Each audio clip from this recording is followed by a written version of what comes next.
So, 2020, what a shit year in general it's been, but for gaming, it's actually been pretty good. The next gen consoles, the PS5 and Xbox Series X, were announced. The latest Nvidia graphics card is literally twice as good as the previous generation for a fraction of the cost, and the next Nintendo Switch might even be 4K. So, with all this going on in the year, when Xbox announced another Xbox device, at first I was like, Why? but you may be thinking, the PS5 has two different consoles, so isn't it the same thing? Well, not really, because with the PS5, one console is a digital only edition, which will likely be $50 to $100 cheaper, and that's the only difference. Microsoft, on the other hand, went out of their way to design a completely new product line, so let's take a look at how it compares to its older powerhouse sibling, the Xbox Series X, and if there's any reason why you'd get this over the more powerful version. So let's go over a slight technical overview, starting with the purpose and the main reason for this console. Well, that can be singled out to the price. Microsoft is aiming to satisfy those people who are more budget conscious and don't particularly care about 4K gaming as much, but still want to be able to play next gen games, and cue the Series S. However, in order to come in at a $299 price point, some cuts had to be made. While the Series X operates at a native 4K resolution with a 60 to 120 FPS, the Series S only operates at 1440p resolution with 60 to 120 FPS. Since this is the biggest difference, the ultimate question becomes, is it worth saving $200 to get a lower resolution device? Well, let's take a look at some of the other features in more detail first. Firstly, in terms of raw computing power, both Xboxes have exactly the same CPU, likely because the next gen architecture demands are going to be much greater than what they had in the Xbox One, so they couldn't really downscale that too much. Both Xboxes also have an 8-core AMD Ryzen Zen 2 architecture CPU, and the S has a slightly lower clock speed at 3.6 GHz compared to the X's 3.8. Also, the RAM is slightly different, with the X having 16 gigs compared to the S's 10.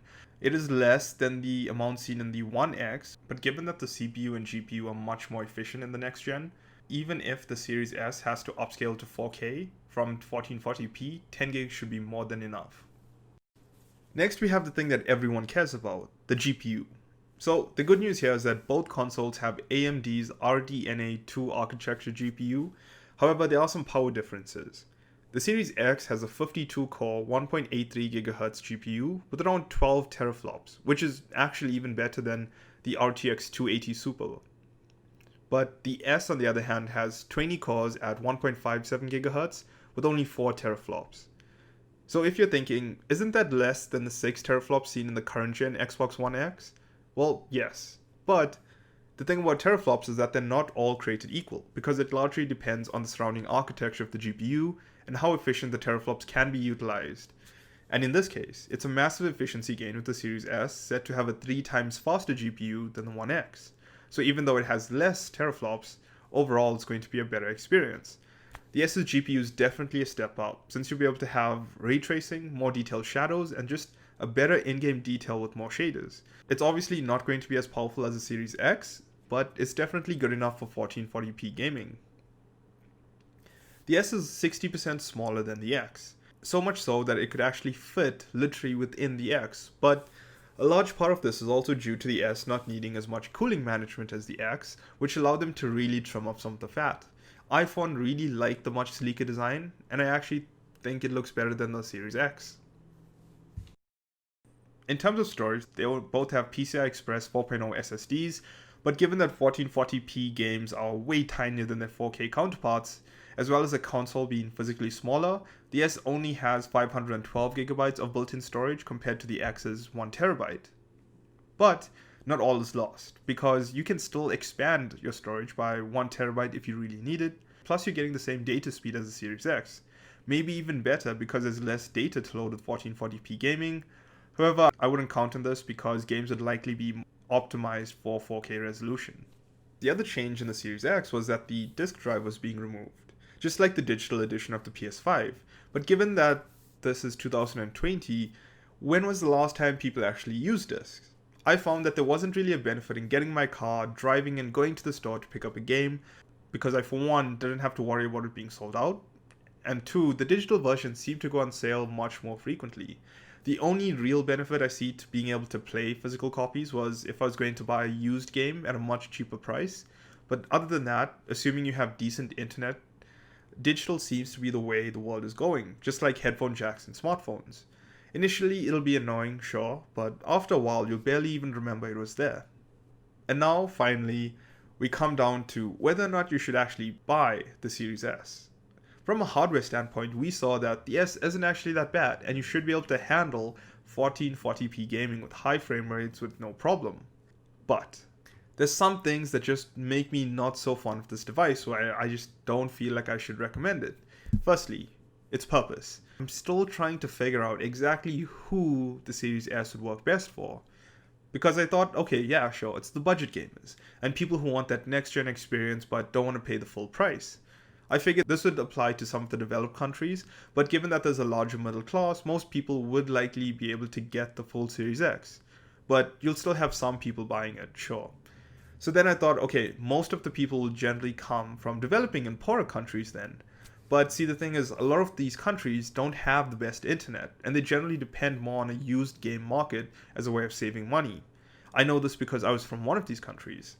So most people even have data caps in their home internet around 40 to 50 gigabytes, which probably doesn't even cover one game in 1440p. Heck, it barely even covers The Witcher 3.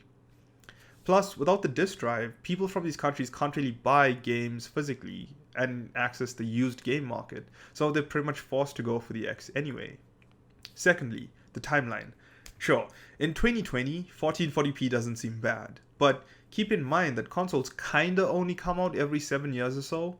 The PS4 Pro and the Xbox One showed us that technology definitely moves faster than the 7-year time span, which is why they needed to update the current gen mid-cycle. So does it really make sense to invest in something that we know will look dated in a few years? Not having a 4K TV would definitely push you towards the S, but the thing is, having a 4K TV isn't really an early adoption thing anymore. Looking at this, we see that almost half the people in North America have 4K TVs. And this is largely because the price has come down. And in the next few years, I wouldn't be surprised if this number is closer to 60 or even 70%. Because you can currently even just pick up a 4K TV from Best Buy for just $229. And once you start getting used to things in 4K gaming, like your Netflix, your Amazon Prime, and things like that, gaming on 1440p will feel like playing Skyrim with Oblivion graphics. So the best way to future-proof would be the Series X. Thirdly, consoles are pretty much like printers, where the ink is actually the thing that ends up costing you the most over time, and games are no different. Games are going to cost you between $60 to $70, and I hate to break it to you, but it's most likely that the price of games for the S will be the exact same as the price for the X. You'll literally be paying the same price for a lesser experience, which makes no sense to me. Lastly, the actual console price. So the One X was actually $500 at launch, so the Series X seems to be priced exactly the same as the current generation. And I know that Microsoft lost out to Sony pretty badly with the current gen, but I don't really think that was because they needed a cheaper model console. I think it was because they just overpriced their current console. The Xbox One and the PS4 had pretty comparable specs, but the Xbox One was still $100 more and had less exclusives, so it wasn't really hard to figure out which one would be the better console to go for. So I kind of think that Xbox might have missed the ball on this one. So ultimately this brings me to my recommendation, and that is not to waste your money on the S, given that I don't think it's going to age well, and instead you should just save up a bit more to get a much better experience with the Series X. It's more upfront, but in the long run you'll be better off. But hey, at the end of the day, that's just my opinion. Thanks for watching. I'm out.